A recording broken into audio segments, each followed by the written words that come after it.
Je vous propose du coup d'enchaîner sur la présentation du Conseil scientifique GIS éolien en mer Dieppe-le-Tréport, donc par Robert Lafitte, et puis on ouvrira le dernier temps d'échange avec le public avant de conclure ce colloque qui normalement est censé se terminer à 17h. Voilà. Oui, bon, bonjour à tous. Donc cette dernière présentation va vous montrer les choix qu'a fait le conseil scientifique de GIS. Et ça correspond finalement à tout ce qu'on a vu précédemment et donc les priorités que nous avons mis en avant. Alors, ce document a été préparé par moi-même et Émilie Braca, qui est la coordinatrice du GIS. Voilà. Donc, le premier élément, c'est le contexte. Donc, Dieppe-le-Tréport avait un engagement du projet à créer ce GIS, et c'est inscrit dans les arrêtés préfectoraux autorisant la construction. Et 3 objectifs ont été suivis et vont être suivis par notamment le conseil scientifique, puisque là, je vous parle en termes scientifiques, puisque je suis président du conseil scientifique. Donc, accompagner les suivis environnementaux du parc en émettant des avis sur les protocoles et les rapports d'études qui nous sont fournis. Améliorer les connaissances donc, sur la Manche orientale avec ses propres études environnementales et socio-économiques, lorsque nous pouvons en faire. Et le dernier point qui a été longuement discuté et qui est là, je suis tout à fait d'accord, si les résultats ne sont pas diffusés, ne sont pas discutés, ça ne sert à rien d'avoir des résultats. Enfin, je vais dire comme ça, mais je suis tout à fait d'accord. Suivant. L'organisation, donc vous avez assez classiquement un comité de pilotage, qui décide d'un certain nombre de choses, un conseil scientifique, sur lesquels sont un certain nombre de collègues présents avec moi, parce que les sujets, les thématiques sont très différentes. Vous avez vu, on a discuté quand même de différents champs disciplinaires, et nous sommes souvent obligés de nous entourer d'autres collègues et de faire des réunions spécifiques sur des thématiques en demandant à d'autres collègues français ou étrangers de participer pour échanger, pour savoir finalement quel est le sujet que l'on va mettre sur la table pour lancer un projet. Voilà. Puis une coordinatrice très efficace, donc Émilie Braca, qui permet de faire toutes ces réunions qui se sont faites, qui continuent à se faire en distanciel, comme je pense pour beaucoup de projets. Diapo suivante, s'il vous plaît.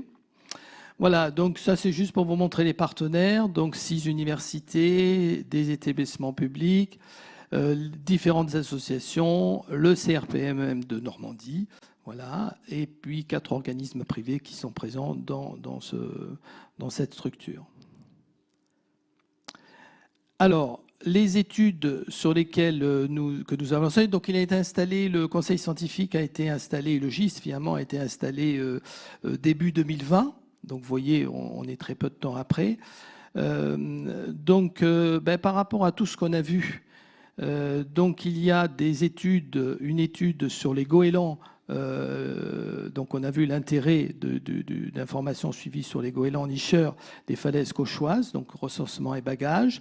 Une étude sur le suivi du régime alimentaire des phoques, notamment sur l'ADN en complément d'analyse des pièces dures retrouvées dans les fesses.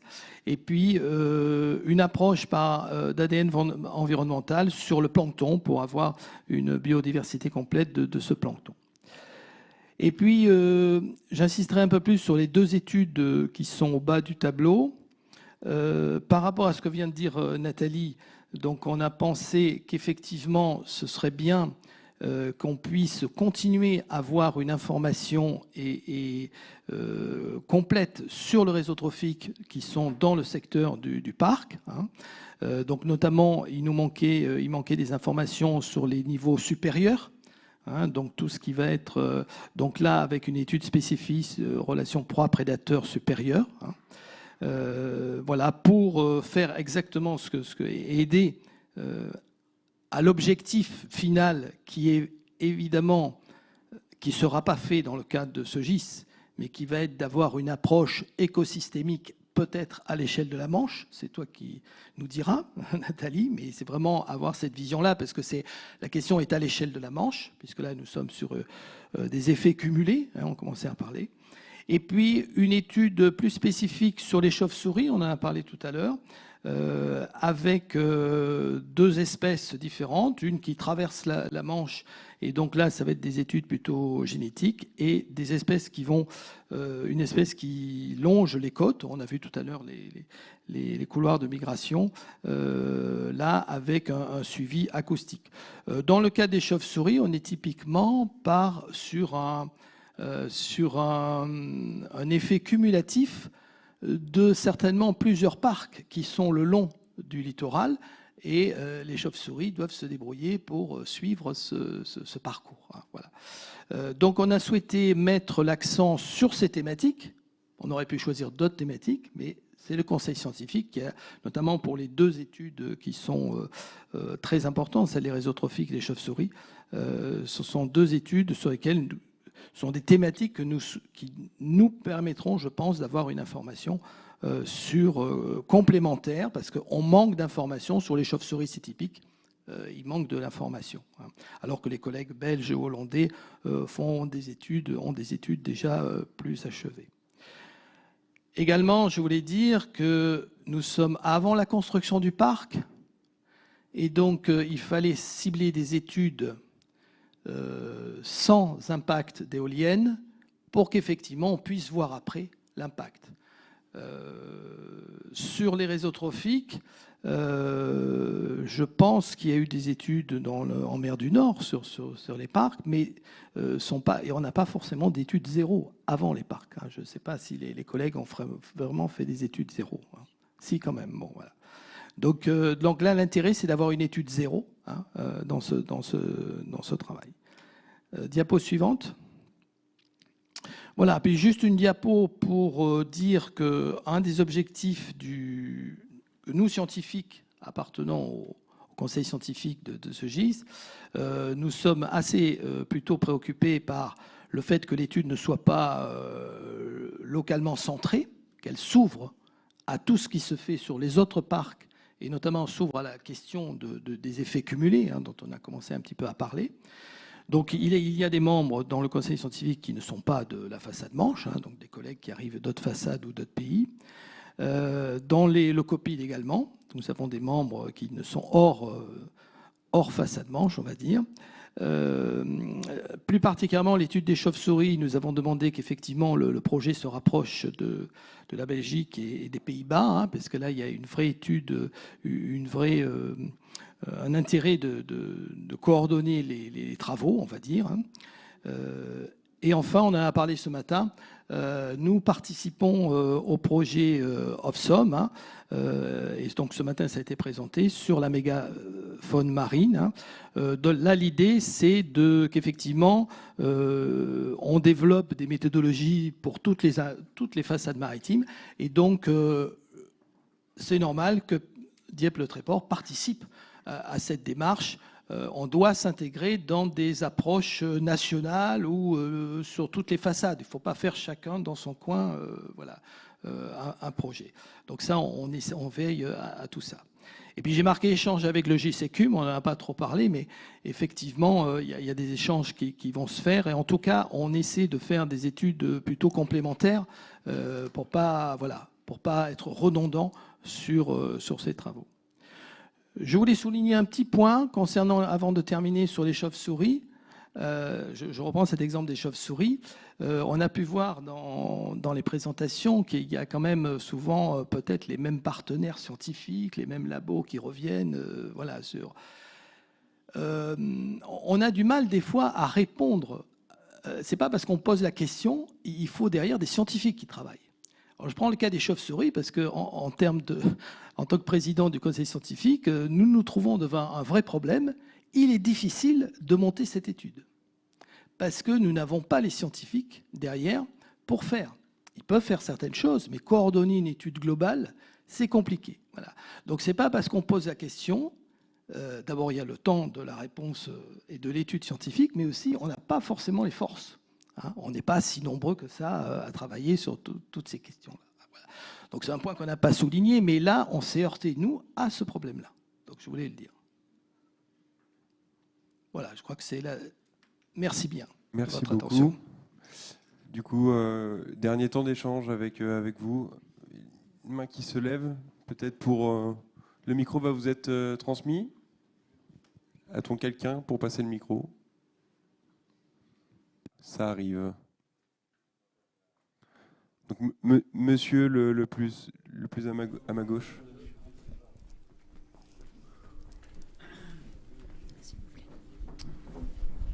Merci.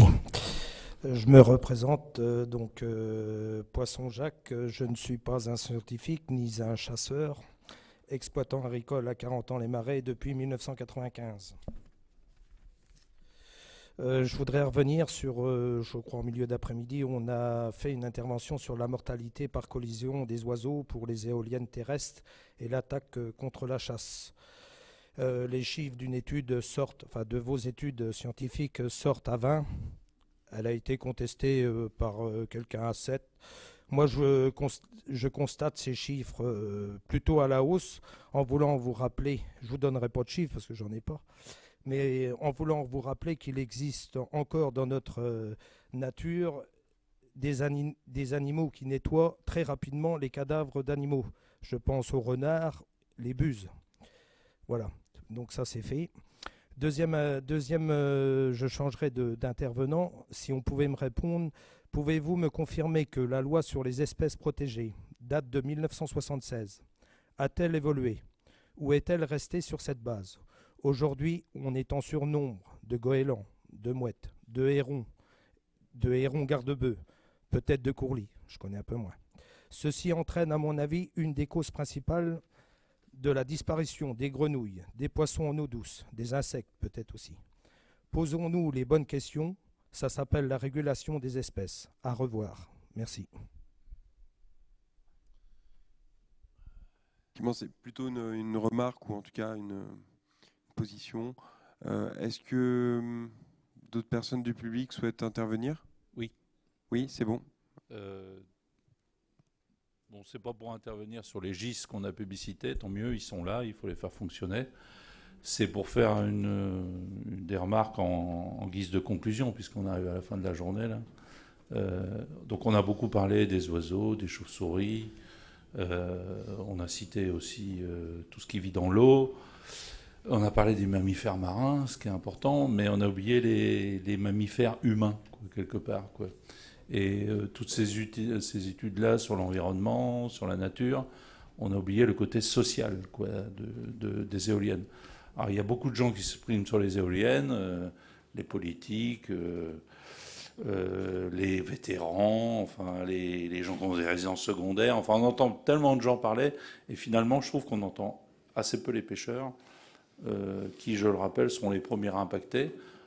Pas que par les éoliennes, parce qu'on arrive à un moment donné à une espèce de conjoncture entre une politique environnementale qui se met en place, les aires marines protégées. On en a parlé là dans l'actualité récente avec des interdictions de chalutage qui planent au-dessus de notre tête. On a les exploitations de granulats qui prennent de plus en plus de place. Et là, on a en Normandie, on est gratifié donc de 5 projets de parc. Et évidemment, les pêcheurs, il faut qu'ils se baladent entre tout ça, sachant qu'ils sont nomades, qu'ils suivent le poisson, et donc leur travail va devenir de plus en plus compliqué, quoi.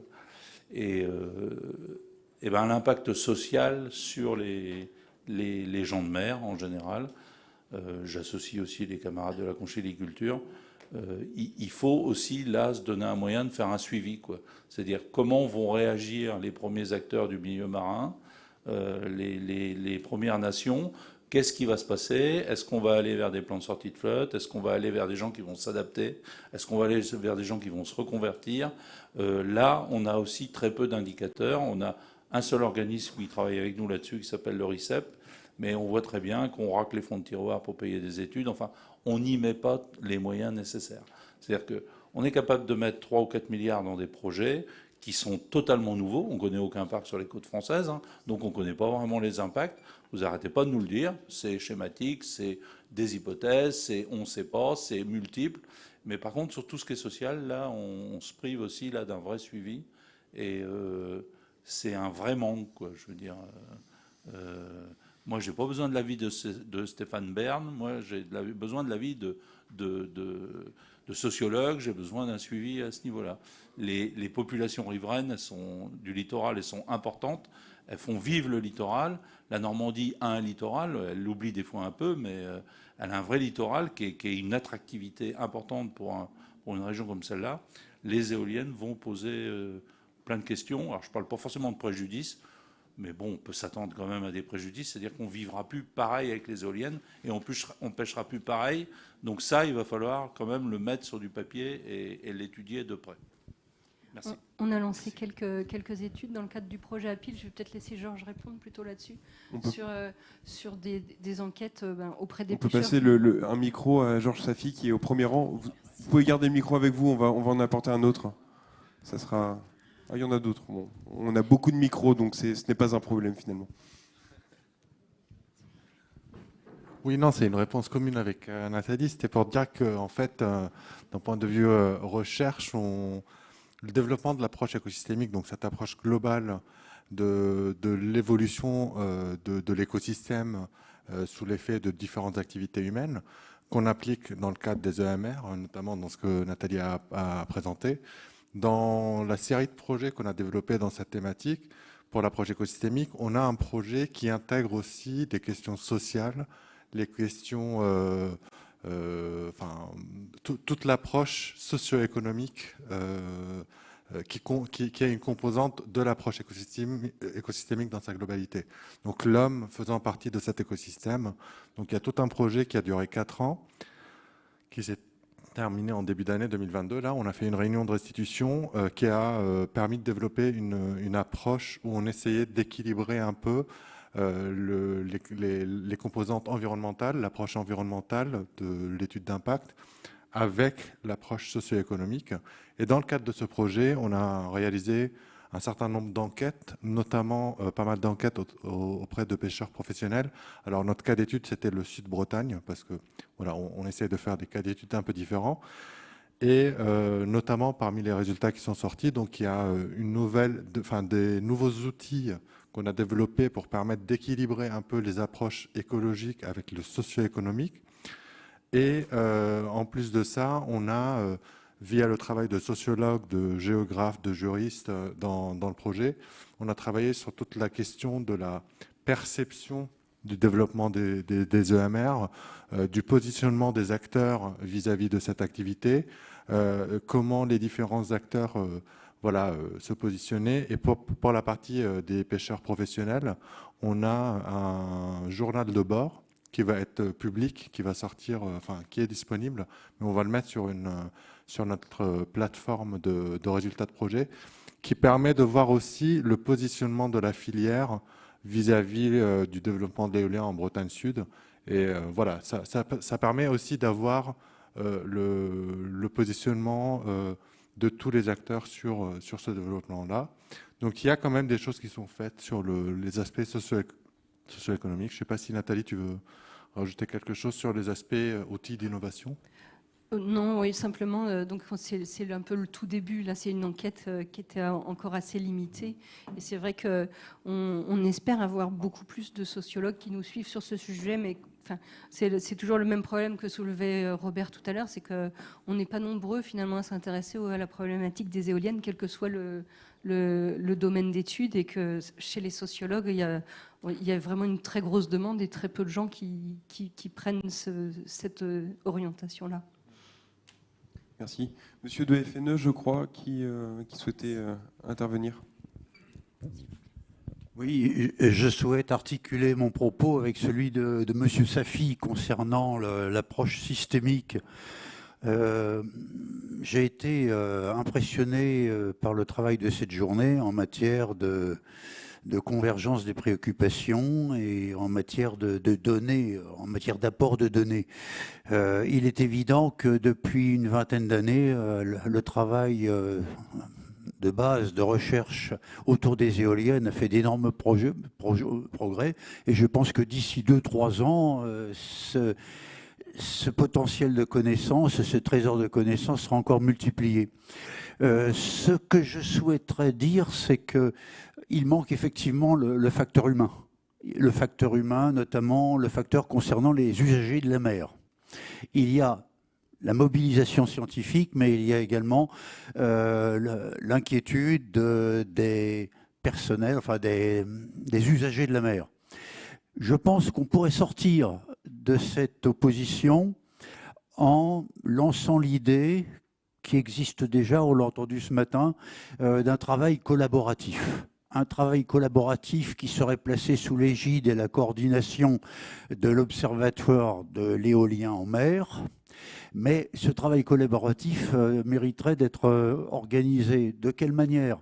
Eh bien, moi, je rêve à un cahier des charges concernant les différents intervenants, qu'ils soient scientifiques ou qu'ils soient usagers de la mer, travailleurs de la mer, pour faire une petite référence à Victor, un cahier des charges qui préciserait quelles sont les attentes et quelles sont les modalités de l'engagement dans ce travail collaboratif. La première chose, c'est évidemment de synthétiser les connaissances, sans oublier les différentes façades. Mais synthétiser les connaissances de quelle manière? Pas simplement pour faire de la vulgarisation grand public, parce que ce qui est en jeu, c'est de faire intervenir les personnes les plus motivées, les plus qualifiées, pour faire avancer la connaissance et pour faire avancer aussi les pratiques. Je pense qu'à ce niveau-là, il serait intéressant d'impliquer les personnes qui sont dans la recherche scientifique, mais également celles qui peuvent, au cours de leur travail, par leur pratique professionnelle, apporter des éléments sur la base, toujours, d'un cahier des charges.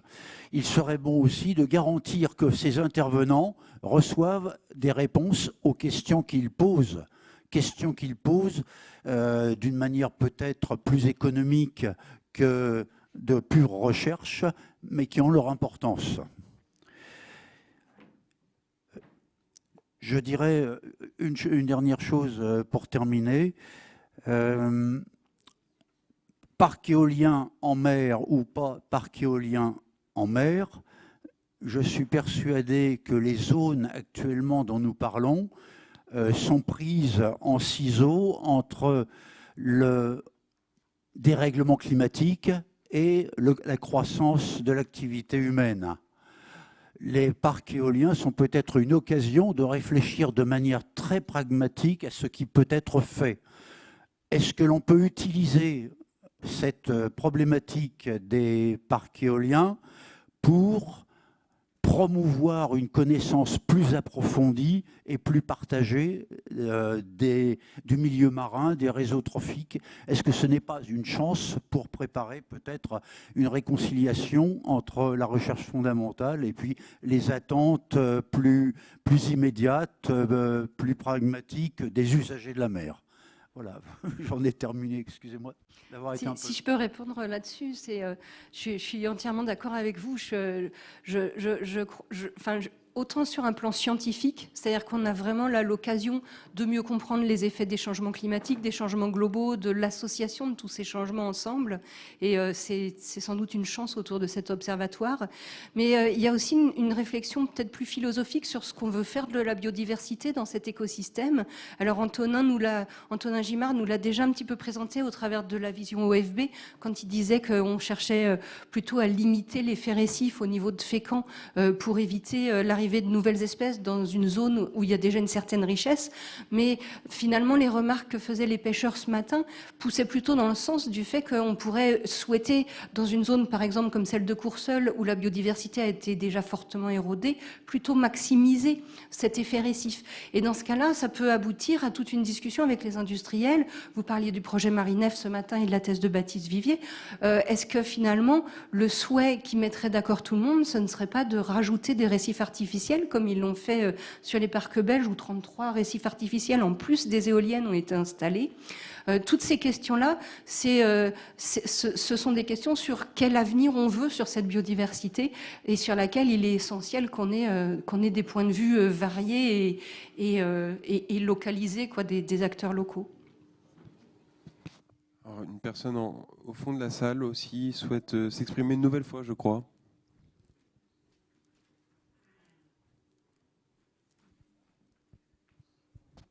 Bien. Oui. Moi, je voulais revenir sur quelques éléments. Notamment, bon, on entend bien l'éolien, ça va sauver la planète parce qu'il faut lutter contre le réchauffement climatique, c'est une énergie marine. On n'a pas compris où, puisque l'éolien, ça tourne dans l'air, ça ne tourne pas dans la mer. Donc déjà là, il y a un vrai souci. C'est-à-dire que nous, ce qu'on voit, c'est que depuis le début de ces dossiers-là, il y a un vocabulaire qui est adapté pour communiquer, mais pas adapté à une réalité. Donc tout ça, ça fait que ça crée forcément un climat un peu tendu. Je pense à une chose suite à justement cette étude scientifique allemande. Alors c'est pas des scientifiques français, mais celle qui dit que le biphénol transmis par les nanoparticules de pale dans la colonne d'eau, cette même étude évoque le fait que la multiplication des parcs éoliens en mer a pour effet de simplement ralentir le vent, parce que quand le vent s'engage dans un parc éolien, à l'entrée, c'est pas le même qu'à la sortie. Donc, est-ce que vous pouvez confirmer ça? Mais ça, vous me répondrez après. Et donc, et que cette étude dit qu'au même temps que, étant donné que les vents, du coup, seraient moins forts, il y a moins, pour faire très simple, moins de vagues, moins d'oxygénation de la mer, donc plus d'acidification. Merci. Donc ça, c'est un sujet. Voilà ce que disent les Allemands. Maintenant, concernant le parc du Tréport, Dieppe-le-Tréport. Le parc Dieppe-le-Tréport, en 2005, Jean-Michel Girma est arrivé avec sa volonté de parc éolien. Il a été contesté immédiatement parce que, figurez-vous, qu'entre Dieppe et le Tréport, il y a 150 navires de pêche. Et puis, parce qu'il y en a à Dieppe et il y en a au Tréport. Et il y a une dizaine de bateaux à Fécamp, en tout cas à l'époque c'est comme ça. Donc pour ça que le comité local à Fécamp n'a pas été très opposé au parc de Fécamp, mais par contre nous on a toujours dit il ne faut pas le faire. Donc de voir que on a eu depuis, parce qu'il y a eu le gouvernement Sarkozy, le gouvernement Hollande, maintenant c'est le gouvernement Macron. Et au fil du temps, on a des gens qui passent les uns derrière les autres. Il y a un turnover pas possible. C'est plus les mêmes gens du départ. C'est même plus le même projet du départ. Et nous, on est toujours là à dire faut pas le faire. Et en face de nous, on a des scientifiques qui disent ouais, ça peut se faire, ça va être mieux, etc. Et nous, on a du mal à comprendre parce que figurez-vous que on est allé au Parlement européen avec nos amis allemands, belges et hollandais, dont vous parlez, qui paraît qu'il y a plein de poissons dans les parcs éoliens en mer. Sauf qu'eux, ils disent le contraire. Alors, nous, on est pêcheurs, on parle aux pêcheurs. Et la démonstration des scientifiques qu'il y a du poisson dans ces parcs-là, qui permet de faire vivre des activités de pêche, bah, on aimerait bien le voir. On est de la famille de Saint-Thomas, si vous voulez. Hein, vous voyez ce que je veux dire? Donc, il y a un moment donné... tout ça, c'est bien. Moi, j'apprécie beaucoup ce genre de journée parce que, au moins, s'il y a un public et des gens en visioconférence, c'est-à-dire que c'est ouvert à tout le monde et qu'ils vont pouvoir avoir une idée peut-être un peu différente. Et j'ajouterais que on a toujours participé en tant que pêcheur à vouloir la connaissance, comme disait Dimitri tout à l'heure. On a besoin de connaissances, bien entendu, parce que nous, si on n'a pas la connaissance, aller chercher le poisson, on fait comment? Donc, on a besoin de connaissances. Et on a participé, notamment lors de la volonté de François Hollande, à une concertation avec Engie, à faire des études pour dire, voilà, qu'est-ce qui se passe, etc., dans ce milieu-là, etc. On a participé à ça. Et figurez-vous que le promoteur, dont certains sont ici, ont publié un document pour dire que, en fin de compte, les pêcheurs, en finalité, dans la présentation qui a été faite, perdraient 1 000 € à l'année. Bon, 1 000 €, le pêcheur, excusez-moi du peu, mais ils vont pas nous embêter pour 1 000 € l'année. Sauf que nous, quand on a fait les comptes, c'était 25 à 30% du chiffre d'affaires perdu pour les entreprises de pêche côtière. Et nous, la pêche côtière, c'est de la pêche des bateaux de 14 à 16 mètres, même 12 à 16 mètres, qui travaillent dans les eaux de 20 000, dans 0 à 20 000, et les parcs éoliens sont entre 6 et 12 000. Voilà. Et 6 et 12 000, ça veut dire qu'il faut que les pêcheurs travaillent soit entre 0 et 6, et au-delà des 6 et des 12 et 20. Bon. Alors, non seulement ils sont limités à une distance, mais ils sont limités aussi à une journée de 24 heures de mer. C'est-à-dire qu'au moment où ils quittent le port, il faut qu'il se passe 24 heures, qu'ils soient rentrés. Parce que s'ils ne sont pas rentrés, figurez-vous que vous avez des amendes. Ça marche comme ça. Parce qu'il y a des réglementations, etc. Et il y a des bateaux qui, parfois, effectivement, une amende. Bon. Alors, tout ça, nous, s'il faut aller contourner des parcs, qui plus est, le parc Dieppe-le-Tréport, c'est quand même grand comme la ville de Paris, et il est au beau milieu d'un gisement d'amandes conséquent, qui est un des plus grands gisements d'amandes d'Europe, d'ailleurs. Hein, quand même, sur la carte, c'est assez conséquent. Et on a des bateaux de Granville qui viennent chez nous pour pêcher. Alors, vous voyez, vous avez des pêcheurs. On a le port du Tréport est fréquenté par 77 navires de pêche à l'année. Et on a des bateaux de Granville, on a des bateaux de Boulogne qui viennent pêcher dans nos eaux. Voilà. Et on a même maintenant des bateaux hollandais, figurez-vous. Parce que justement, voilà, qu'est-ce qui se passe? Pourquoi on a autant de bateaux hollandais qui viennent maintenant chez nous? C'est parce que maintenant, ils ne peuvent plus travailler. Alors tout ça, nous, on aime bien les choses scientifiques, etc., que l'éolienne, c'est une énergie de la mer, bon, que ça va faire des effets récifs, bon, on a des questions, il n'y a pas vraiment de réponse, bon, voilà, on est un peu à l'aveuglette quand même. Je crois que justement Nathalie Niquil souhaiterait réagir. Il y a beaucoup de vos questions auxquelles je n'ai pas la réponse.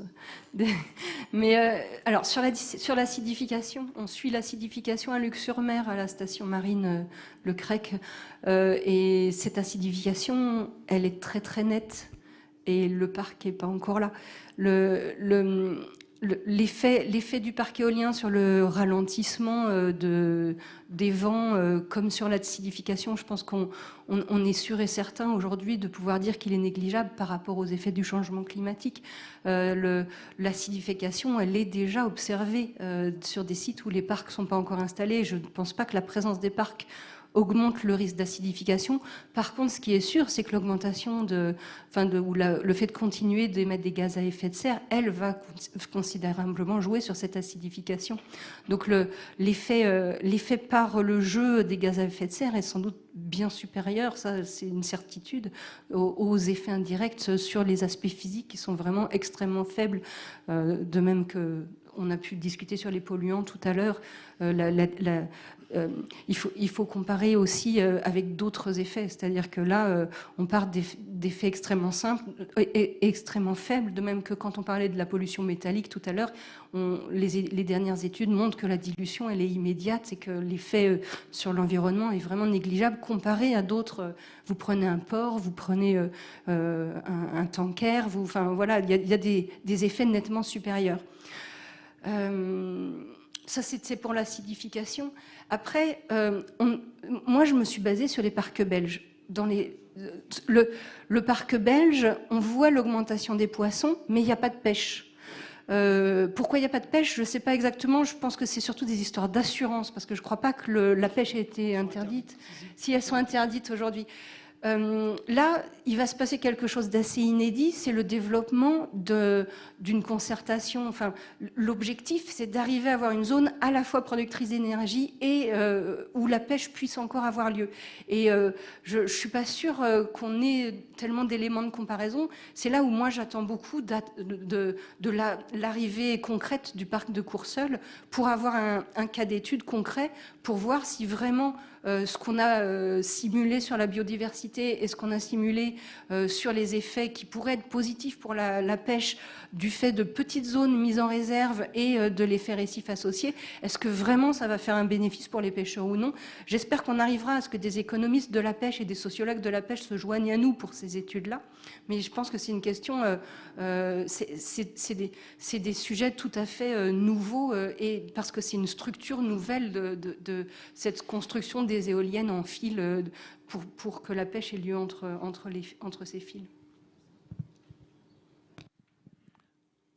Oui, je réitérerai ce que j'ai déjà dit sur les études socio-économiques. Alors, si on ne peut pas avoir forcément des chiffres, mais la présence est déjà un facteur assez parlant. Je vous invite toujours à participer avec nous à ces études, à les mettre en œuvre, à analyser les données pêche qui sont récoltées par la direction des pêches. On l'avait fait en 2019-2020 pour préparer le débat public. Donc je réitère auprès du comité régional des pêches le fait que on est prêt à travailler sur ces sujets. Vous parliez des navires étrangers qui viennent dans les eaux normandes, en tout cas au large des côtes. On peut travailler sur le sujet, on a les données, on peut les faire depuis 2013 et puis voir si on a une évolution, quel type de navire. Je sais que j'ai déjà passé une commande sur ce sujet, j'ai pas eu de retour, mais ma commande, elle est peut-être pas celle que vous voudriez voir. Donc, on peut sortir une étude, mais si au final elle ne répond pas à ce que vous voudriez voir, je vois pas trop l'intérêt de le faire. Travailler en participation, mais voilà, moi je suis toujours ouvert, je redis encore aujourd'hui, quand vous voulez travailler sur le sujet, on a toutes les données disponibles. En 2019, j'avais même réussi à vous transmettre les données, anonymisées certes, mais les données des pêches, on les avait transmises, et c'était la première fois qu'on y arrivait, et on s'est battu pour le faire. Alors là, les données à jour 2021, je n'ai pas pu vous les transmettre, mais en tout cas, on les a. Donc si vous voulez qu'on fasse des temps de travaux avec nos techniciens, de manière... Comment est-ce qu'on tourne la donnée? Qu'est-ce qu'on veut voir apparaître? Qu'est-ce qu'on veut... Moi, j'ai fait faire le travail, par exemple, sur Courseulles, sur la zone de Courseulles. Alors, travailler sur juste le périmètre du parc de Courseulles, est-ce que c'est bien? Est-ce que c'est pas bien? Est-ce qu'il ne faut pas travailler sur un périmètre d'influence plus large, en fonction de ce que l'on voit, en fonction de la pêche exercée? Mais si on regarde sur le paramètre, juste le périmètre de Courseulles, eh bien, on l'a fait sur une seule année, je crois que c'était donc c'était avant le Covid, on l'a fait donc sur 2018 ou 2019, je ne sais plus. Et on avait 3 navires qui passaient 10% de leur temps dans cette zone, et le reste des navires, moins de 3% du temps. Donc c'est assez intéressant de regarder, alors c'est du temps, ça ne donne pas l'économie, mais tout ça, on peut le faire. Et encore une fois, je ne sais pas si ce que j'ai fait analyser est bon, parce que je me suis juste intéressé au périmètre de Courseulles, mais est-ce que la zone d'influence, au titre je sais pas, de la pêche coquille Saint-Jacques, elle est plus grande, au titre d'autres pêches, elle est plus grande que le périmètre de Courseulles?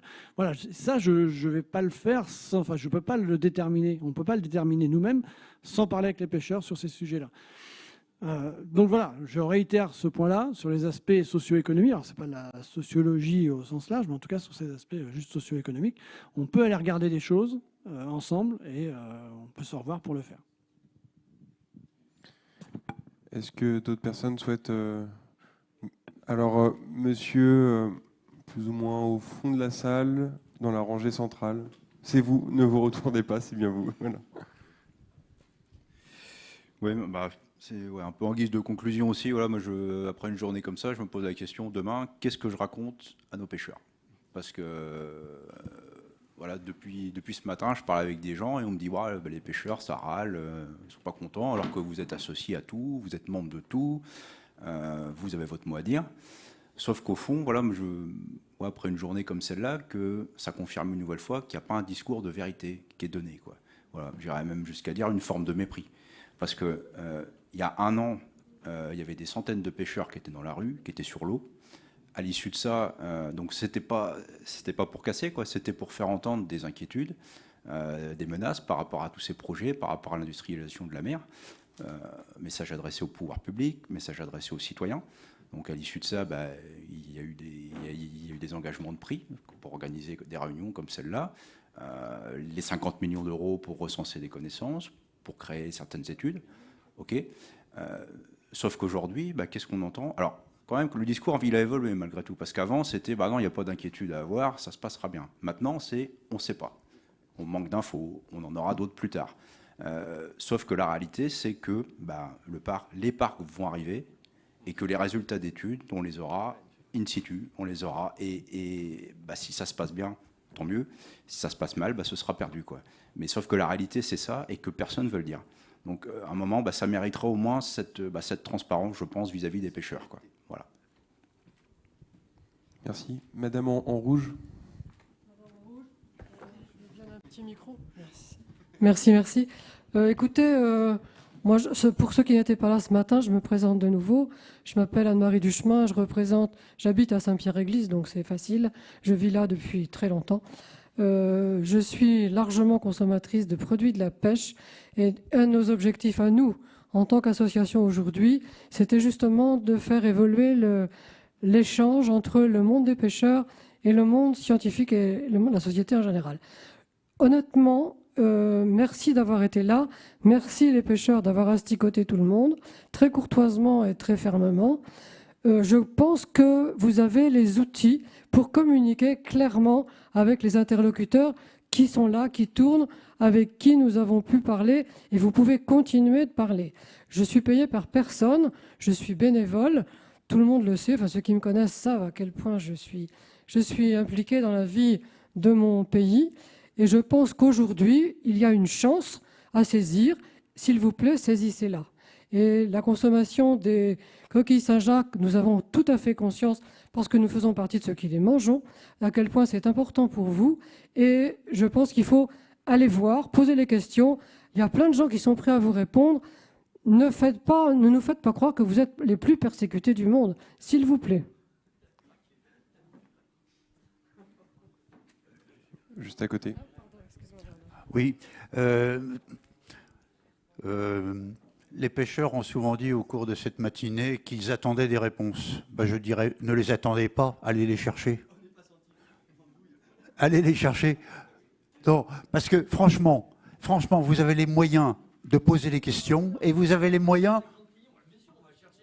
S'il vous plaît, mais on va continuer à rester dans un échange où tout le monde s'écoute. Parce que l'idée, c'est un travail où tout le monde participe. Un travail où tout le monde participe. Tout à l'heure, j'ai entendu, mais qu'est-ce qui se passe sur les champs d'éoliennes avec le poisson, etc. Mais s'il y a un travail collaboratif avec un cahier des charges en disant on s'engage à aider les gens qui poseront les questions pertinentes, à les aider à les résoudre, dans ces cas-là, vous avez votre rôle. Et les réponses dépendent aussi de vous. Il y a les moyens de poser des questions et puis il y a les moyens aussi de participer aux investigations. Alors, non, ce n'est pas des projets d'un... Pas du tout. S'il vous plaît... Pas du tout. Non, je réponds aux questions. Oui, s'il vous plaît. Je vois une autre main qui se lève. On vous donne, peut-être pour clôturer ce sujet-là, on vous donne la parole. Une main derrière vous. Et puis après, on refait circuler la parole pour que tout le monde puisse s'exprimer. Et puis on va se diriger tranquillement vers la conclusion de ce colloque, puisque l'heure arrive aussi de se dire au revoir. Bon, j'entends bien qu'il suffit d'aller chercher les réponses, mais quand les études ne sont pas faites, on n'aura pas les réponses. Bon. Nous, le comité régional, il travaille pour tous les pêcheurs. C'est un organisme privé de droit public.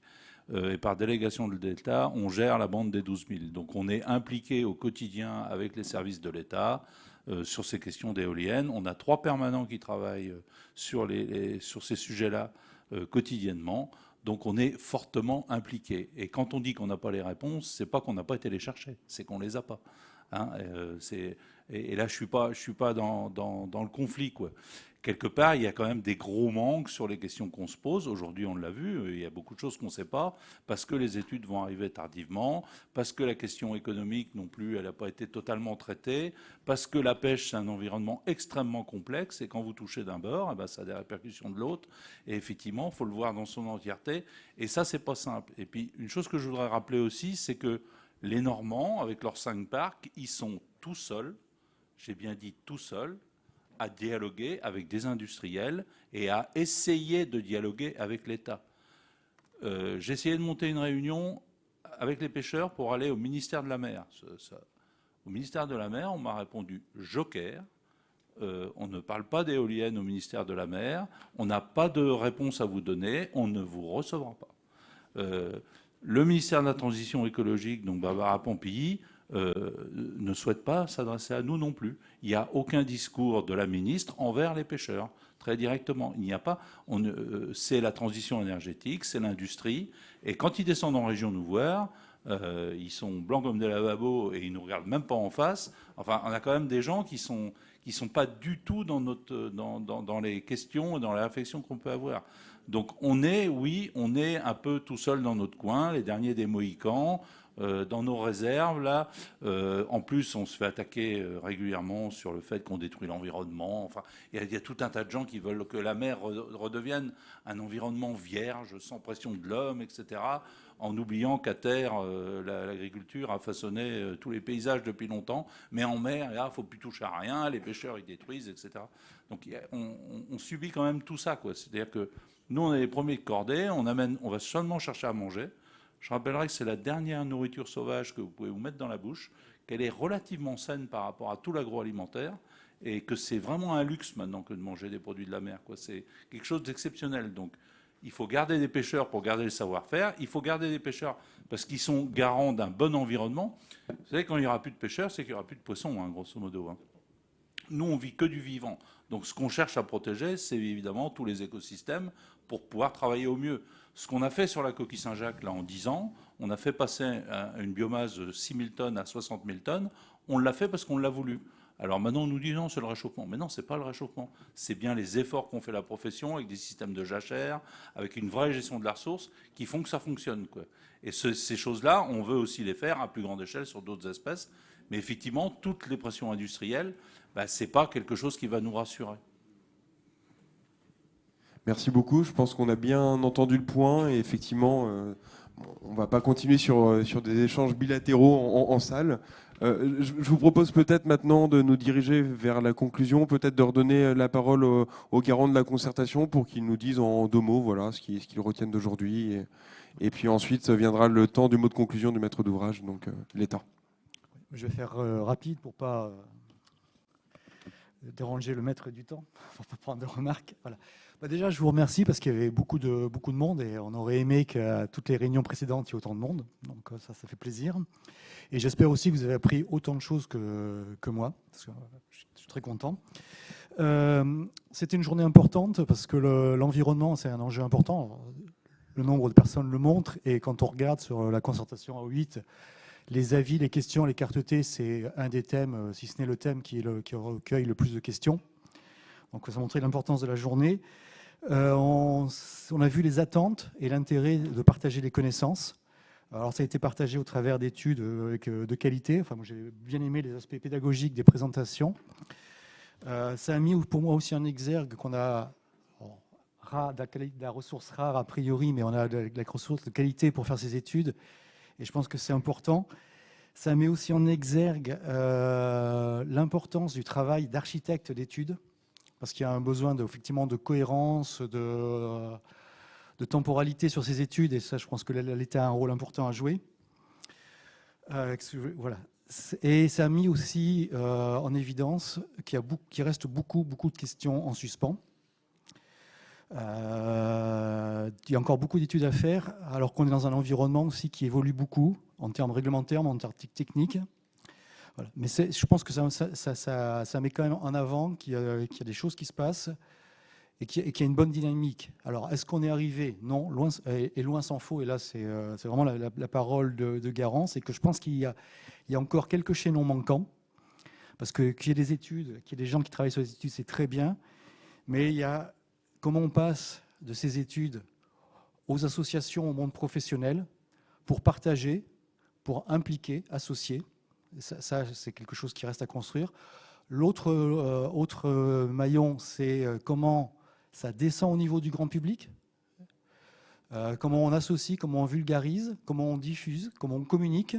Parce que la communication, c'est important et ce n'est pas uniquement un mot repoussoir. Voilà, et il y a beaucoup à construire. Ce qui est positif, c'est que pour construire, je pense, moi je vois une volonté de part et d'autre des écrans, et qu'il y a un réceptacle pour moi qui peut aider pour AO4 et AO8 si le projet se poursuit, c'est les concertations continues. Voilà, donc je pense qu'il y a encore beaucoup à construire et j'espère qu'on pourra le faire ensemble. Écoutez, merci M. Trarieux pour ce futur travail qu'on aura à faire. Donc on continuera nos concertations au post-débat public avec vous. Alors on avait une demande des garants sur une association encore plus forte du public. Comment ça s'appelait déjà, le comité citoyen, quelque chose comme ça? Non, c'était comment? Groupe citoyen. Alors aujourd'hui, on n'a pas pu y répondre, mais et puis il faut qu'on réfléchisse à comment on peut mettre ça en place, qui on met, qui sont les citoyens, comment. Enfin, c'est pas simple. C'est quelque chose auquel on va réfléchir, même à l'échelle nationale, sur l'ensemble des projets. Alors pour conclure cette journée, donc aujourd'hui, on a vu beaucoup de choses. D'abord, finalement, on a une mer assez particulière qui a toujours été soulevée par les pêcheurs. La mer de la Manche est particulière. Elle est différente de l'Atlantique, elle est différente de la mer du Nord. C'est ce qu'on a vu ce matin. Elle est très utilisée par l'homme et très anthropisée. Et finalement, on a des effets liés aux évolutions de température qui seront alors peut-être positifs, peut-être négatifs, ou en tout cas, on aura des effets forts sur le changement climatique sur cette zone. Les études, alors, il n'y en a pas assez. Il y en a pas assez où il y a un manque de communication. Il faut l'améliorer, la participation, notamment des pêcheurs. Mais d'un autre côté, on s'est entendu qu'il n'y en a jamais eu autant. C'est aussi un élément qui est ressorti. Et que, on a vu que ce jour, donc, qu'il y avait quand même une forte évolution et une croissance de ces études. Et elles arrivent parce que les projets arrivent. Oui, c'est difficile de se projeter sur des choses qui n'existent pas, qui n'existeront peut-être pas, ou qui existeront dans très longtemps. En tout cas, quand l'objet arrive, les études se lancent. C'est comme ça qu'on fonctionne. Alors, est-ce que le milieu marin fonctionne différemment du milieu terrestre? Je ne suis pas persuadé. On peut le regretter, c'est trop tardif, tout le temps, peut-être. Mais on y est quand même depuis 2012, toutes les études qui ont été lancées, je ne sais pas à quelle date, les premières études sur notre zone, en tout cas liées à l'éolien, mais en Manche, les études, elles ont toujours existé. J'ai vu tout à l'heure les correspondances de M. Larseneur, c'est ça, c'est quoi, c'est quelle année, 1970 donc... Oui, 1982. Donc voilà, des études en Manche, il y en a depuis longtemps. Maintenant, liées à l'éolien, oui, ça vient de commencer peut-être. On a vu aussi qu'il fallait faire plus d'études in situ.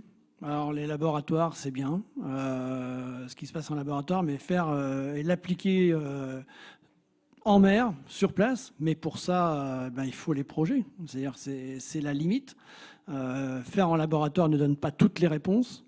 Les faire en mer en apporte, mais il faut que le projet soit là. Donc ça vient un peu en opposition finalement à ce qu'on disait tout à l'heure. Est-ce qu'elles sont trop tardives ces études? Finalement, elles ne peuvent peut-être se faire qu'en tout cas une partie quand les projets sont là. Et malgré tout, qu'il faut faire attention à ces études, à ce qui est observé, puisque toujours le changement climatique, j'y reviendrai plusieurs fois, ce sera le mot, aura aussi ses propres effets. Et viendra perturber en tout cas, ou en tout cas nécessitera une attention particulière dans la conduite de ces études in situ.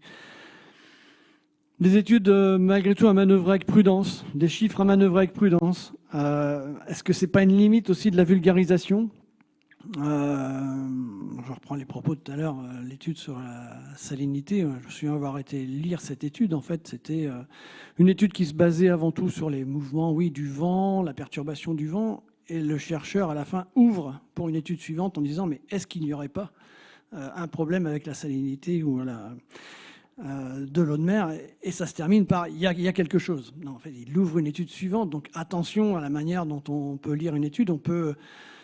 On dit souvent que notre cerveau peut nous mentir. On y lit ce qu'on a envie, on y comprend ce qu'on a envie d'y lire des fois, et en plus, elles ne sont pas toujours toutes en français. Ça complique les choses quand on va les lire dans une autre langue.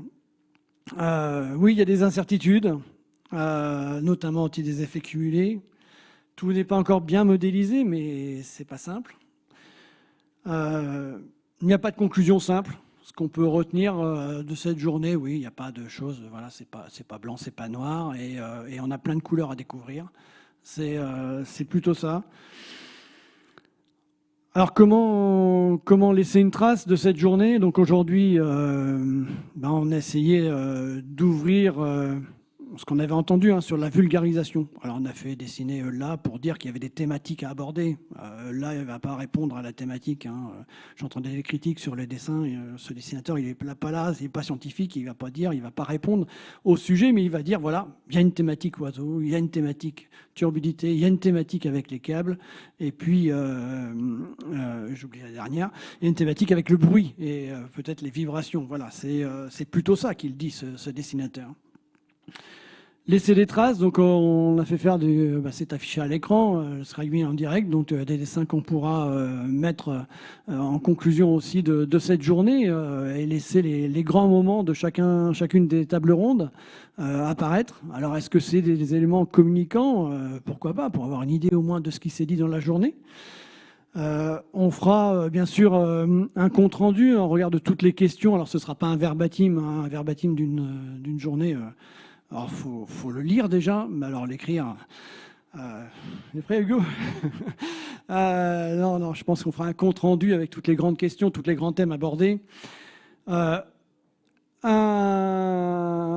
numéro, on pense Merveille Énergie, donc il y avait déjà un numéro qui a été produit aujourd'hui, mais il y aura un second qui viendra parler spécifiquement d'environnement. On espère pouvoir toujours contribuer de travailler avec Merveille Énergie et peut-être au mois de juin pour laisser aussi encore une trace de cette journée.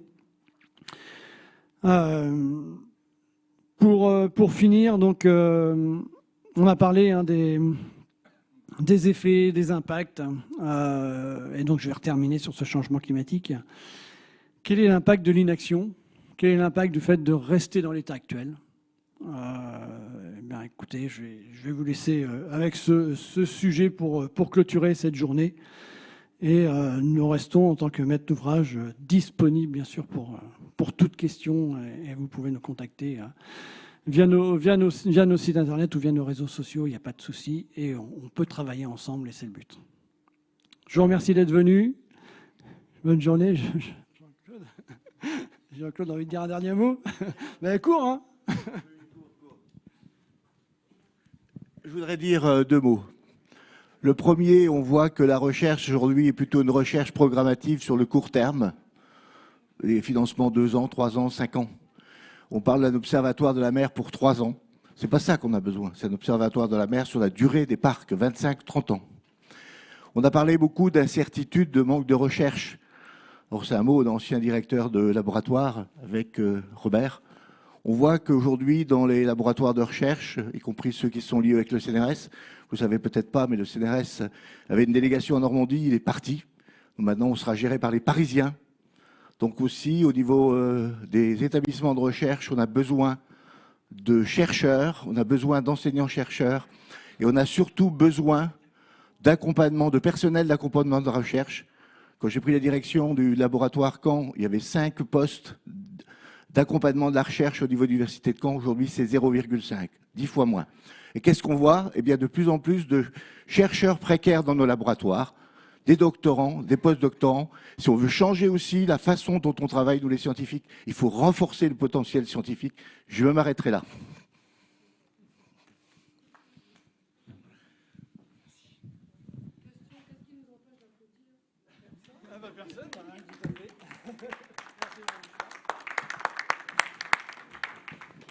Eh bien, bonne soirée. Au revoir.